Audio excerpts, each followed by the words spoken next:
téléspectateurs de l'émission Un livre, 1000 idées.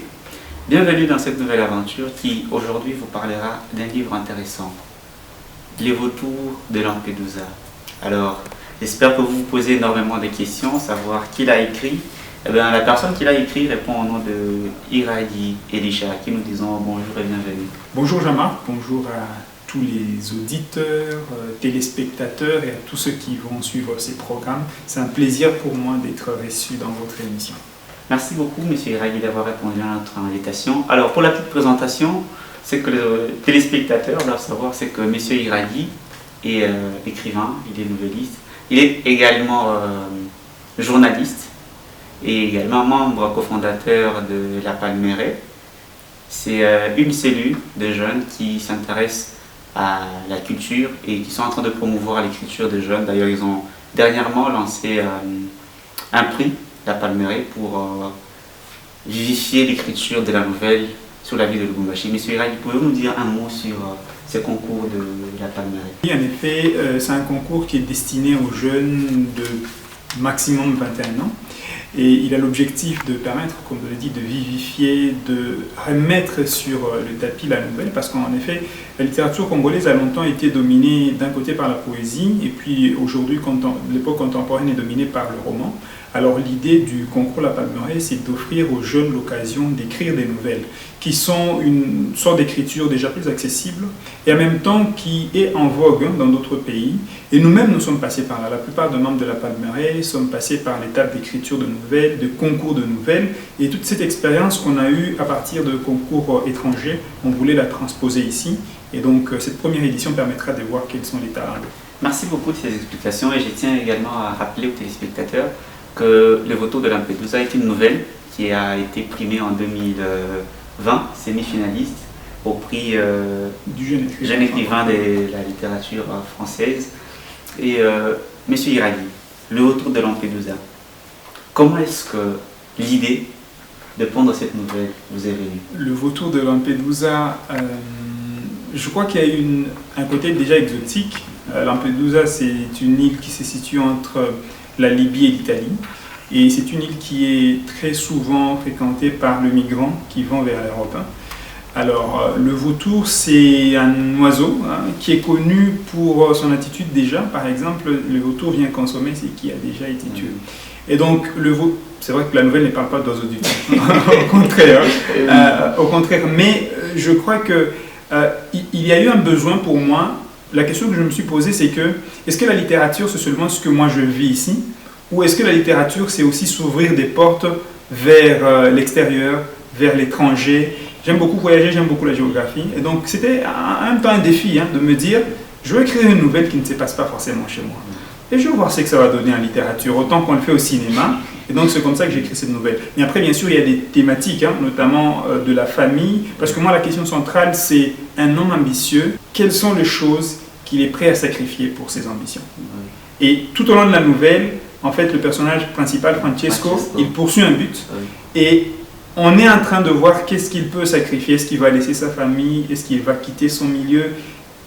Et c'est ces sacrifices-là que j'essaye de voir. Parce que ce qui est intéressant aussi avec cette nouvelle, c'est qu'on se découvre. C'est-à-dire que, bon, c'est vrai qu'au départ, j'ai une idée assez précise, mais quand je l'écris, le personnage, comme on dit souvent, vous échappe. Et il commence à agir, il commence à vous mener vers une écriture qui n'était pas prévue au départ. Et donc, c'était ça déjà, l'idée d'écrire une littérature plutôt lointaine, mais de voir à quel point le pouvoir de la littérature est possible. Parce que même si je vis à Lubumbashi, je peux raconter l'Italie.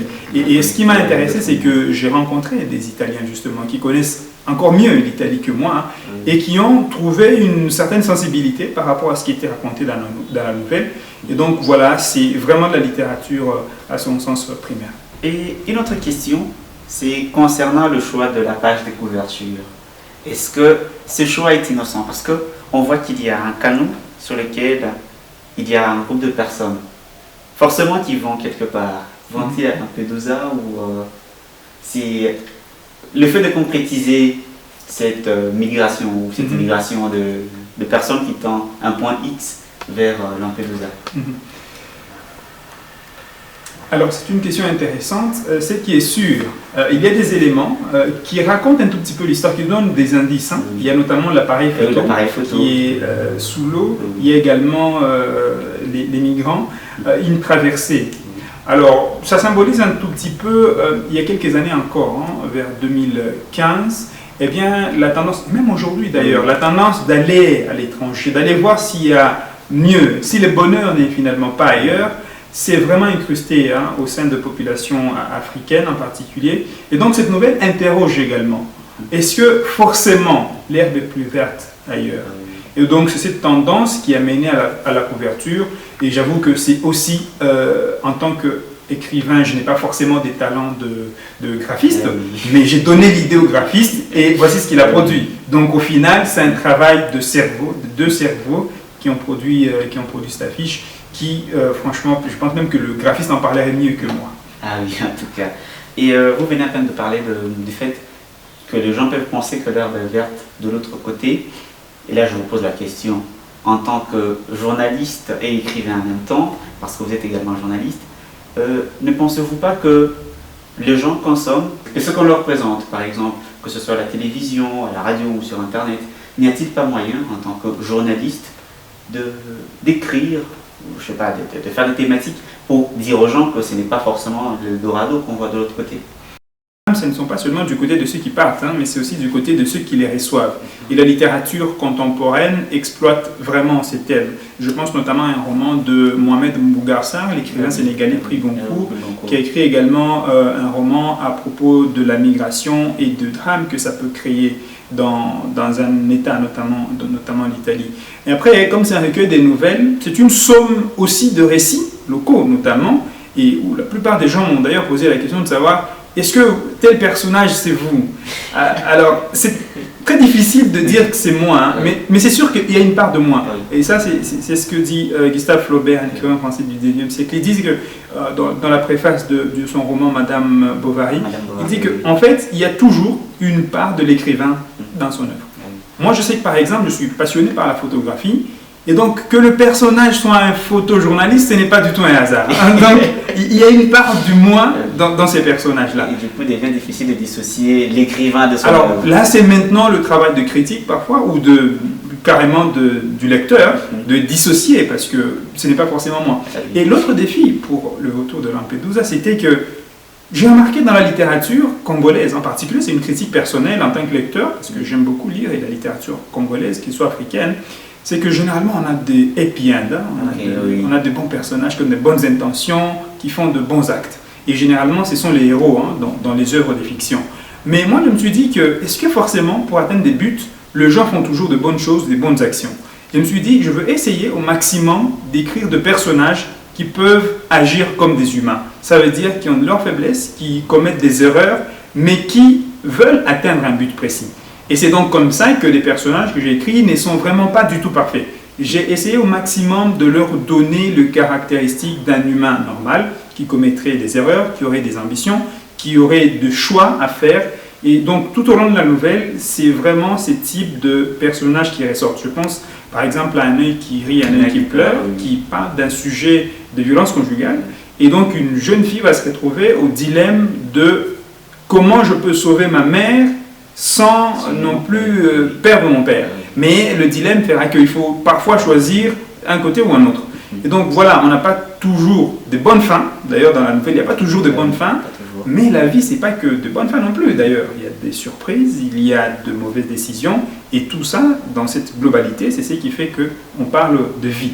Donc c'est une manière pour moi, cette œuvre, de tenter vraiment de raconter de pans de vie, de morceaux de vie au travers de ces personnages. Merci beaucoup, Monsieur Iradi. Avant que nous passions avec un petit commentaire à la prochaine nouvelle, vous êtes photojournaliste, forcément, vous êtes journaliste, vous êtes écrivain. D'après vous, si on vous posait cette question, ou on vous demandait de prendre une œuvre qui parlerait de raisons qui font que les jeunes, les Africains principalement, aillent voir cet Eldorado, quittent l'Afrique pour aller vers l'Europe, aller voir ce qu'on appelle communément en Swahili Boulaya. Comment est-ce que vous allez décrire quelles sont les causes? Comment est-ce qu'on peut remédier à ce problème? Les grandes organisations n'y sont pas parvenues. Et le fait est que nous vivons dans un continent où généralement le PIB, quand on parle d'économie, les chiffres ne sont pas à la hauteur de ce dont les gens ont besoin. Et donc forcément, les gens vont voir ailleurs, ils vont boulaire parce qu'ils veulent de bonnes conditions. Mais je crois que c'est une question qui peut se prendre d'une manière très personnelle. C'est-à-dire que chaque individu doit se remettre en question. En tant que jeune, qu'est-ce que je veux? Et par rapport à mes ambitions, jusqu'où je suis prêt à aller? C'est tout le défi du retour de Lampedusa. Parce que le personnage aussi se pose la question, pour avoir le prix Pulitzer, qui est une sorte de consécration pour le journalisme, jusqu'à quel point je suis prêt à sacrifier des choses. Et dans son cas, par exemple, il va accepter de faire des sacrifices. Mais il y a certains sacrifices qui peut-être n'en valent pas la peine, d'autres oui. Et donc, je pense que c'est une question vraiment plutôt personnelle, où chacun doit se dire qu'est-ce que je veux, qu'est-ce que je peux faire. Moi, par exemple, dans mon cas, en tant que journaliste, c'est une petite parenthèse. Quand je me présente, j'ai dit aux gens que je suis un journaliste qui vit et travaille en RDC. Ça veut dire que si vous avez besoin de mes services, ce sera sur la RDC et en RDC. Je n'ai pas envie d'aller ailleurs. Je pense qu'il y a suffisamment de choses à raconter ici. Et donc, de ce point de vue, ça me permet de ne pas vouloir forcément m'exporter. Mais il y a d'autres qui, pour des raisons que j'ignore, peuvent vouloir partir. Mais c'est tout ça le drame du monde. C'est aller, c'est revenir, c'est prendre de mauvaises décisions et voir qu'au final, aller n'était pas forcément la bonne décision. Mais il faut avouer qu'il y a certaines personnes qui sont parties et qui n'ont pas eu de très mauvais résultats. Donc, au final, je pense que c'est d'une vie à une autre, mais les drames se produisent tous les jours. Et c'est peut-être ça aussi la beauté de la vie, ses côtés dramatiques. Merci beaucoup, M. Iraghi, pour ce commentaire. Et on passe à la silhouette d'une jeune fille. Vous venez tantôt de nous dire qu'il faudrait savoir jusqu'où on est prêt à aller, ce qu'on peut sacrifier. Et on voit que ce chauffeur d'une ONG humanitaire, il est prêt à tout pour entretenir cette relation avec la jeune fille. Est-ce qu'il y a un petit commentaire à placer là-dessus? Alors, j'avoue que personnellement, c'est vrai que les parents n'ont pas forcément de préférence pour les uns ou d'autres enfants en particulier, mais c'est une nouvelle qui me tient beaucoup à cœur, silhouette d'une jeune fille, parce que je parle d'un sujet, il me semble grave, mais en même temps qui se passe dans un territoire qui est souvent sujet à des tragédies, ça veut dire le Nord Kivu.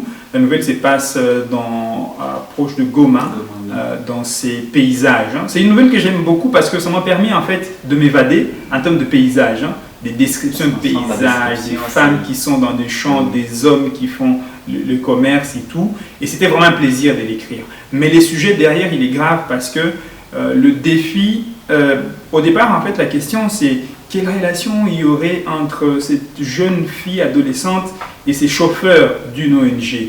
Et en réalité, je laisse une sorte d'ambiguïté au lecteur pour qu'il puisse, en lisant la nouvelle, découvrir quel type de relation il y a entre ces deux personnages. Mais le sujet est grave parce que, là encore, j'évoque à quel point, parfois, on n'a pas le minimum nécessaire. Parce qu'au final, on va découvrir que cette fille veut vraiment se battre pour ses proches, pour ses parents. Et par quoi elle est prête? Elle est prête à passer pour atteindre ses buts. Encore une fois, la question des buts, la question de quête. Et il y a quelque chose qui m'intrigue souvent, c'est que dans les ONG, je crois que vous le savez, il y a un principe généralement, c'est que quand vous utilisez un véhicule d'une ONG, vous n'avez pas le droit de mettre quelqu'un d'autre dans le véhicule. Et donc pour moi maintenant, j'interroge aussi l'humain. Ça veut dire que j'ai le personnage, mais j'interroge l'humain. Je veux dire, certes il y a des règles, mais en tant qu'humain, à quel point on peut être flexible, à quel point on peut casser les règles pour être humain justement, pour ne pas être comme des simples machines. Et donc je veux voir ces personnages, Guillermo, qu'est-ce qu'il peut faire, jusqu'à quel point il peut accepter d'aller au-delà des règles pour se montrer humain. Mais naturellement, il y a des conséquences à cela. Donc, ce que j'ai dit souvent, c'est que l'écriture répond, apporte des réponses. Ça veut dire que c'est des questions que je me suis posées pendant très longtemps, dont je n'ai pas eu de réponses. Mais en écrivant, j'ai voulu voir dans mes personnages comment ils répondraient à ce type de questions, où ce n'est pas forcément existentiel, mais c'est vraiment des questions où tu veux te découvrir toi-même. Et ces personnages se découvrent, parfois on se surprend même en tant que personnage à se dire ils pouvaient donc accomplir tel acte. Et donc c'est ce que je raconte dans cette nouvelle. Et je donne une grande place à la femme, parce que vous allez remarquer, et ça c'est un élément, dans toutes les nouvelles, soit la femme est le personnage principal, soit le rôle tourne un peu autour d'elle. Pour moi, j'ai beaucoup de respect, beaucoup d'admiration pour les femmes, surtout dans notre société en plus. Tout ce qu'elles font pour qu'on puisse exister, que ce soit nos mères, que ce soit nos sœurs, que ce soit nos amis. Je trouve qu'elles apportent la vie et pour moi, c'est une manière vraiment de les honorer à ma façon au travers ces nouvelles. Justement, en parlant du côté humain, on se rend compte que lorsque Guillermo demande illico à la femme, à la jeune fille de descendre de son véhicule, on ressent comme une sorte de remords. Il se pose mille et une questions, mais est-ce que c'est vraiment humain ce que je viens de faire? Je viens d'abandonner une jeune fille au milieu de nulle part, et il est comme rongé par les soucis. Il s'est dit, mais tiens, c'est quand même pas normal d'avoir agi ainsi. Et on se rend compte que le côté humain est aussi dans un œil qui rit, un œil qui pleure. Il y a justement ce dilemme, jusqu'où on est prêt à aller pour faire un sacrifice justement, et on voit que la jeune fille, elle est prête à tout. Elle dit tiens, je dois quand même sauver ma mère qui est victime de violences conjugales. Et vous en tant qu'écrivain, évidemment journaliste, les violences conjugales, quel est disons, les dominateurs communs souvent de problèmes que vous avez à décrire? Forcément, vous êtes parti d'une observation et vous vous êtes dit, tiens, il faudrait interroger la société et probablement dire, attention, il y a des vices qui se trouvent dans la société. D'après vous, c'est quoi les dénominateurs communs de violences conjugales ou même de violences faites aux femmes en général? Nous sommes dans une société hyper paternaliste. Ça veut dire que l'homme est érigé à un certain piédestal et la femme vient après. Et je trouve que c'est vraiment dommage. Ça veut dire qu'on nous a confié un pouvoir et ce pouvoir n'est pas toujours utilisé à bon escient par plusieurs. Et je parle tout à fait d'une considération culturelle. Ça veut dire que l'homme peut faire tout ce qu'il veut, mais la femme a des limites. Et dans cette discussion, par exemple, dans Un œil qui rit, un œil qui pleure, c'est un enjeu. Ça veut dire qu'un foyer qui se retrouve face à une tragédie ou un drame parce que l'homme n'a pas été fidèle, par exemple. Et donc, il y a la femme qui réclame ses droits. Et elle dit dans une de pages que tu peux partir si tu veux, mais je vais garder un document de la maison pour que ça reste un héritage pour mes enfants. Et je pense que ces pouvoirs qui est accordé aux hommes n'est malheureusement pas bien utilisé. Combien de cas on a entendu? Et d'ailleurs, ce n'est pas seulement en Afrique, d'ailleurs. C'est vraiment de cas dans le monde entier. Et j'interroge donc ces paternalismes qu'il y a, la considération qu'il devrait y avoir, à mon sens, entre un être humain et un autre. Et j'estime qu'il faudrait, autant l'homme veut être considéré, il faudrait aussi donner cette considération à la femme. Et c'est une nouvelle c'est la plus louchoise des nouvelles qu'il y a dans ce recueil, parce que ça se passe vraiment ici dans un contexte local où on pourrait assister à un événement. Ça veut dire que les lecteurs de Lubumbashi se retrouvent vraiment dans son univers, Institut français ou tel endroit où donc il est vraiment dans son monde. Et je voulais le faire parce que pour créer un rapprochement, je me souviens qu'à l'époque, je venais de découvrir Lubumbashi, je suis arrivé ici en 2017 seulement. Et donc il y a forcément des éléments que je découvre, des centres culturels, des librairies notamment, Pauline et tout. Et je voulais un peu ressortir ce monde-là dans cette nouvelle. Et pour moi, c'était mieux de passer par un personnage féminin. Et ce n'est pas la première fois que j'utilise un personnage féminin en réalité. Dans mes précédentes nouvelles, par exemple, le choix de Diane, encore une fois, c'est un personnage féminin qui est de son... Je me suis toujours interrogé en fait, ce que ça faisait d'être une femme, pour une simple raison. Moi, quand je m'élève, généralement, c'est que je pense à ce que je vais faire pendant la journée, je me prépare et ensuite je vais partir. Mais une fille ou une femme, quand elle s'élève, c'est pas forcément ça. C'est peut-être balayer, c'est peut-être préparer les enfants. Et d'ailleurs, d'autres nouvelles décrivent ça. Et donc, j'essaie toujours de comprendre cette force qu'il y a derrière ces personnes. Une force qu'on n'imagine pas forcément. J'essaie de la comprendre. Et pour la comprendre, je laisse à l'écriture de me l'expliquer. Parfois, j'ai des réponses, parfois, je ne les ai pas. Merci beaucoup pour ces commentaires très enrichissants. Une autre nouvelle, plus éternelle. J'ai eu à faire un rapprochement avec la nouvelle Au bord de son courroux, qui est également présente dans le partage ensanglanté du gâteau. Les inégalités sociales. Mais on se rend compte que dans ces formes d'inégalité, il y a des gens qui sont contents, non pas contents bien sûr, mais qui acceptent cette condition et qui vivent le bonheur. On le voit à travers les quelques lignes de la nouvelle, notamment le jeune petit Michel qui est vraiment tout à fait content d'aller à l'école. Et quel commentaire faites-vous? Un petit commentaire là-dessus. Alors, la nouvelle se passe sous une terre que j'aime beaucoup. Je suis né à Bukavu, et donc la nouvelle se passe là-bas. Et une des particularités de cette ville, c'est qu'il pleut énormément à Bukavu. Il pleut beaucoup, ça veut dire que même il y a un slogan qu'on dit Njo Life Abeke, pour dire que quand tu viens ici, c'est la pluie. Et donc pour moi, en réalité, le personnage principal de cette nouvelle, c'est la pluie. Elle est omniprésente. Et tout le temps, elle est là, jusqu'à la fin de la nouvelle. Et bien sûr, il y a aussi le petit Michel. Et je voulais en même temps parler des inégalités sociales, mais en même temps voir que ce n'était pas impossible de vivre tout à fait heureux, hein, dans une certaine manière, en n'ayant rien. Mais quand vous regardez, une des choses qui me touche dans cette famille, c'est qu'il y a un seul garçon, mais pour que ces garçons réalisent son rêve d'aller à l'école, mais qui permettent à ces garçons de s'élever vers sa quête, vers son but, ce sont ses sœurs, c'est sa mère qui va recoudre une vieille chemise d'un oncle. Bon, c'est vrai que j'ai exagéré un peu, mais qui va recoudre une vieille chemise. On va repasser les habits du petit Michel. On va tout faire pour que ses rêves puissent se réaliser. Et d'ailleurs, je ne sais pas si j'ai gardé la phrase, mais ce que je disais, quand le père du petit Michel a vu les bons résultats que ça faisait d'envoyer un enfant à l'école, il s'est interrogé, mais et si j'avais envoyé aussi mes filles à l'école? Quel aurait été leur avenir? Donc, voilà. J'interroge en même temps notre condition sociale, j'interroge en même temps le fait que le droit à l'éducation, parce que la scène finale, pour moi, c'est une folie terrible quand le personnage, comme ça, le père arrive avec son enfant, et il interroge, il pose une question, il dit est-ce qu'on n'a pas le droit à l'éducation si on est pauvre? Donc, j'avoue qu'il y a du mien, c'est peut-être une des nouvelles qui porte beaucoup du mien, parce que c'est des gens que j'ai connus, peut-être, c'est un endroit que j'ai habité, c'est peut-être des conditions aussi que j'ai connues dans une certaine mesure, mais tout ça m'a nourri. Hein.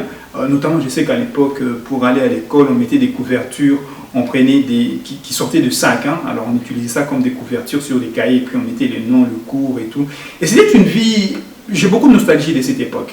Et donc, j'ai voulu voir comment, encore une fois, à quel point, pour réaliser un rêve, on dit souvent que derrière des grands hommes, exactement. Et derrière ce petit Michel, en fait, on ne sait pas ce qu'il va devenir parce que ce n'est qu'une nouvelle, mais c'est clair que le personnage commence et on sent déjà qu'il y a ses coups de pouce qui viennent de sa famille, qui viennent de sa mère, qui viennent de ses sœurs.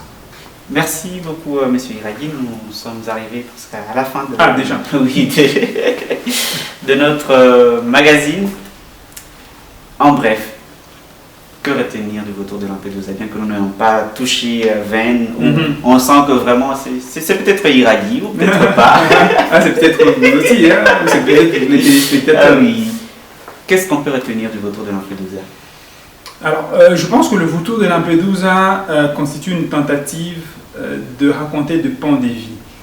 Une des choses que j'ai entendu beaucoup depuis l'apparition de cette nouvelle, c'est des lecteurs qui me disent mais pourquoi j'ai l'impression que ça ne va pas à la fin, comme si il y a quelque chose qui suivrait. J'ai dit oui, en fait, si vous voulez raconter, si vous êtes cinéaste, vous pouvez faire un film sur la suite. Si vous êtes écrivain, bah, écoute, on peut partager les droits et puis vous faites une pièce de théâtre ou un roman sur une vie d'un de ces personnages. Ou peut-être que dans l'avenir, je pourrais développer un peu plus Francesco, par exemple, ou un autre personnage. Mais c'est vraiment une tentative de me dire, de me rapprocher de l'humain, de me rapprocher aussi de moi-même. C'est une tentative d'avoir de réponses à mes interrogations. C'est une tentative de comprendre ma société, pourquoi des gens décident de partir, pourquoi, quelle est la valeur de l'éducation, qu'est-ce que les parents sont capables de faire pour nous offrir une bonne éducation, mais aussi la dernière nouvelle interroge sur les sacrifices qu'on peut faire pour l'écriture. Qu'est-ce qu'on peut offrir, jusqu'à quel point on peut donner des choses pour l'écriture, pour atteindre nos ambitions. Et donc c'est une somme d'interrogations comme ça à laquelle j'essaie de donner une réponse. J'en ai eu certaines, mais ce qui est sûr, c'est que j'ai encore la vingtaine, donc j'ai encore beaucoup d'expérience à prendre. Et ce qui est sûr, c'est que, comme disent les grands écrivains, pour écrire, il faut beaucoup vivre, il faut beaucoup voyager, il faut rencontrer beaucoup de gens. Et donc j'ai encore beaucoup de choses à vivre, mais ce qui est sûr, je me nourris de ces expériences et c'est ce que j'essaye vraiment de transmettre dans ce recueil des nouvelles. Merci beaucoup, cher Iragui, d'avoir répondu à notre invitation et d'avoir partagé avec tous les téléspectateurs tes expériences en tant qu'écrivain, journaliste. Je crois que ça va interroger beaucoup sur non seulement la lecture, mais aussi, qui sait, si ça pousserait certains à se lancer dans les milieux dans l'industrie de l'écriture. Si vous avez aimé ces magazines, dites merci à tous ceux qui ont concouru à sa production. La technique assurée de main de maître par la sœur Marie-Justine, la coordination et la supervision générale par Monseigneur Adolphe Anstolochi. Jean-Marc Ilunga, j'étais à la présentation. Espérons vous revoir prochainement. D'ici et là, restez accompagnés de nos programmes. Au revoir. Je te dirai ce que tu deviens.